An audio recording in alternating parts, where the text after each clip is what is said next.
Milord, Taj Mahal दुनिया का 7वां अजूबा है, उसके बारे में कोई दो राय नहीं है। और मैं ये भी नहीं मानता कि ताजमहल के निर्माण की सच्चाई बाहर आने से ताजमहल की छवि धूमिल हो जाएगी, बिल्कुल नहीं। मुझे तो लगता है कि उल्टा कोहरा छट जाएगा और ताजमहल साफ दिखने लगेगा।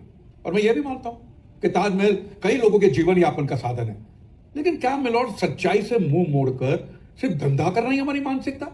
फिर तो हर एक विदेशी आक्रमणकारी सही है जो सिर्फ यहां पे धंधे की दृष्टि से आया, जैसे कि ईस्ट इंडिया कंपनी। पर हम तो आज भी धंधा ही कर रहे हैं मिलॉर्ड, शिक्षा का धंधा, इतिहास का धंधा। मिलॉर्ड, अगर इतिहास को भी नफे नुकसान की दृष्टि से देखा जाए तो फिर इतिहास इतिहास नहीं रहता, एक कमोडिटी हो जाती है, कपोल कल्पित कहानी बन जाती है। और आज भी मिलॉर्ड आपने देखा होगा कि आम लोगों को इतिहास के बारे में उतना ही पता है जितना कि बताया जाता है, और उसके ऊपर अगर आपने सच्चाई बताने की कोशिश की तो उसे प्रोपेगेंडा कहकर खारिज किया जाता है। मतलब बरसों पहले बख्तियार खिलजी नाम का एक दरिंदा भारत आया, उसने नालंदा विश्वविद्यालय की आग लगा दी। नालंदा विश्वविद्यालय जहां दुनिया भर से लोग पढ़ने आते, 90 लाख किताबें जला दी थी। 3 महीने तक आग जलती रही, हजारों विद्यार्थियों शिष्यों को काट के रख दिया, और असली भारत का इतिहास उस आग में स्वाहा हो गया। फिर आए अंग्रेज, उन्होंने भी हमारे इतिहास के साथ खिलवाड़ किया और जो मन में अनाप शनाप लिख दिया। और फिर आजादी मिली तो एक नया दुश्मन खड़ा हो गया, वामपंथ। और जाहिल वामपंथी इतिहासकारों ने अपने हिसाब से इतिहास को तोड़ा मरोड़ा और एक नया इतिहास रच दिया। आप देखिए मिलॉर्ड, हमें अंग्रेजों के अत्याचार के बारे में पढ़ाया जाता है, कभी मुगलों के अत्याचार के बारे में नहीं पढ़ाया जाता। वरना सब जानते देश में अनगिनत मंदिर टूटे हैं, सोमनाथ से लेकर काशी विश्वनाथ तक, लेकिन उसका कोई जिक्र नहीं है। अंग्रेजों ने 200 साल राज किया मिलॉर्ड, लेकिन कभी भी किसी मंदिर को तोड़कर गिरिजाघर नहीं बनाए।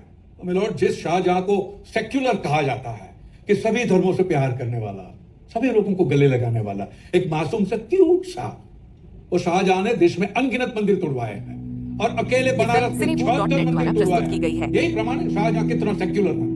या हमारे दिल के कुछ सेक्युलर तो रामायण और महाभारत में भी सवाल उठाते, उनके हिसाब से तो राम और कृष्ण का तो कोई अस्तित्व ही नहीं है, ये तो सब काल्पनिक पात्र है। लेकिन उनके संदेह को मिटाने का काम हमारे आर्कियोलॉजिकल डिपार्टमेंट ने किया। उन्होंने रामायण और महाभारत के प्रमाण तो दिए और उन तथा कथित सेक्युलरों के मुंह पे तमाचा भी जड़ दिया। मिलॉर्ड, सदियों से चली आ रही भारत की सभ्यता को बार बार दुनिया भर के लोगों ने खत्म करने की कोशिश की, लेकिन वो कभी सफल नहीं रहे।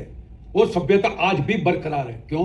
क्योंकि भारत की रग रग में सनातन है। और ये सनातन का अर्थ यहाँ पे किसी परंपरा, पंथ या धर्म से नहीं है। सनातन एक सोच है, सोच। लेकिन दुख की बात है मिलॉर्ड कि आजादी के इतने साल बाद भी हम लोग पूरी तरह से सनातन को नहीं अपना पाए। उसे ऐसे पड़े रखा जैसे हमारी कोई मजबूरी है या हम किसी चीज से डरे हुए हैं। मिलॉर्ड, इतिहास दुनिया की सबसे बड़ी अदालत है, लेकिन जिसकी नींव झूठ पे आधारित हो उसे न्याय की उम्मीद कैसे की जा सकती है? आजादी के 78 साल बाद भी हमारी सोच, हमारा नजरिया उन्हीं लोगों के तलवे चाट रहा है जिन्होंने लेश मात्र संकोच नहीं किया हमारी पूरी सभ्यता को खत्म करने की, हमारे अस्तित्व को मिटाने की, और फिर भी हम चुप। भगवान कृष्ण कहते हैं कि मौन रहने में समझदारी है, लेकिन मौन रहकर अन्याय सहना, हर चाटे पे गाल आगे करना, उसमें समझदारी नहीं, कायरता है। लेकिन अब सवाल उठाने पड़े।